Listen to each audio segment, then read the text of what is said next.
बहुत देर कर दी हुजूर आते आते। चलो देर आए तो दुरुस्त आए। तो बाकी जो टनल का मसला आपने कहा कि बहुत ही इम्पोर्टेंट है इसलिए टूरिस्ट प्लेस सोनमर्ग के लिए कि हमारा नुकसान जो सदियों पुराना नुकसान यहाँ था विंटर का। विंटर मीन्स जो टूरिस्ट लाइक करते थे स्नोफॉल या स्नो, वो इनको नहीं मिलता था यहाँ, क्योंकि तो सोनमर्ग अक्टूबर में नवंबर में बंद होती थी और अप्रैल मई तक बंद रहती थी।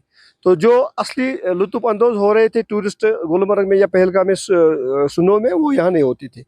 ये मेहरबानी अल्लाह की है। और जो टनल का मतलब आपने बात छेड़ा है कि टनल के वसाकत से, आपके वसाकत से ये कहना चाहता हूँ कि मैं टनल इतनी इम्पोर्टेंट है कि जितना हम काम 8 महीने करते थे, अब हम इंशाअल्लाह रहमान 4 महीने में भी वो काम अंजाम दे देंगे, क्योंकि स्नोफॉल यहाँ देखने को मिलेगा और टूरिस्ट लाइक करेगा ज़्यादातर सोनमर्ग आने के लिए। ज़्यादा से सबसे ज़्यादा स्नोफॉल सोनमर्ग में होता है। तो फौज की अगर बात करेंगे, लद्दाख की बात करेंगे, उनके लिए कितनी इम्पोर्टेंट है?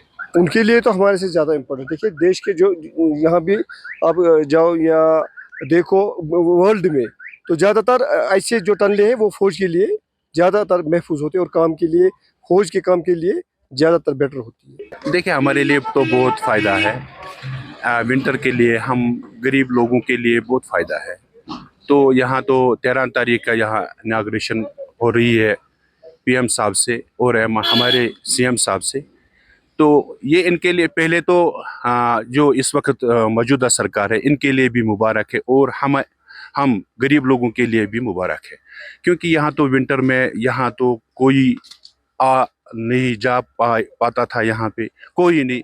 अब यहाँ आने जाने में बहुत ही मतलब बहुत फैसिलिटी जो हमें मिली है टंडल से। अब टंडल खुल जाएगी तो 4 महीने का, ये 3 महीने का मतलब जो विंटर का यहाँ पे लुत्फ़ अंदोज़ यहाँ हो रहे हैं, मतलब टूरिस्ट या गरीबों का जो कामकाज है, ये तो दिन ब दिन बढ़ जाएगा। ये हमारे लिए बहुत अच्छी बात है, ये जो टनल जो खुल गई है। लद्दाख के लिए कितनी बहुत ज़रूरी है, क्योंकि यहाँ तो डिफेंस का बहुत मसला होता है कि 4 महीने 5 महीने यहाँ तो डिफेंस की कोई गाड़ी नहीं चल रही थी, लद्दाख नहीं जा रहे थे। 4 महीने तो बिल्कुल ठप, बिल्कुल बंद हो रहे थे।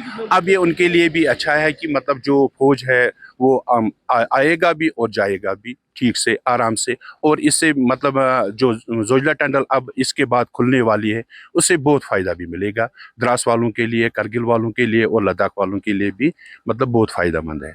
काफ़ी फ़ायदा होगा इंशाल्लाह, क्योंकि काफ़ी साल हम वेट कर रहे हैं टनल खुलने का।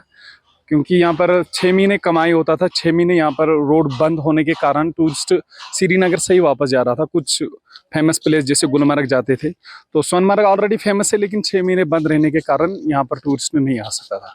तो मुझे बताइए लद्दाख के लोगों के लिए या फौज के लिए कितनी इम्पोर्टेंट है ये टनल? काफ़ी फ़ायदा है, क्योंकि यहाँ पर ट्रांसपोर्टेशन बंद रहता था 6 महीने, तो काफ़ी दिक्कतें होती थी लद्दाख के लोगों को। अभी आगे और एक टनल खुलने वाली है, वो भी इंशाल्लाह जल्दी उसकी भी इनाग्रेशन हो जाएगी, करीबन 1-2 सालों में वो भी खुल जाएगी। सोनमर्ग में कितने गांव ऐसे हैं जो यहाँ से चले जाते थे नीचे? यहाँ पर 3 गांव हैं जो यहाँ से नीचे चले जाते थे विंटर्स के लिए, क्योंकि यहाँ पर उतनी फैसिलिटी नहीं थी। बर्फ़ ज़्यादा गिरने के कारण यहाँ पर लोग नहीं रहते थे और रोड भी कट होता था। अब क्या हो? अब इंशाल्लाह टनल खुलने से उनका भी सहूलियत हो जाएगी यहाँ पर रहना। अगर वो रह सकते तो यहाँ पर वो विंटर्स में रह सकते हैं अभी।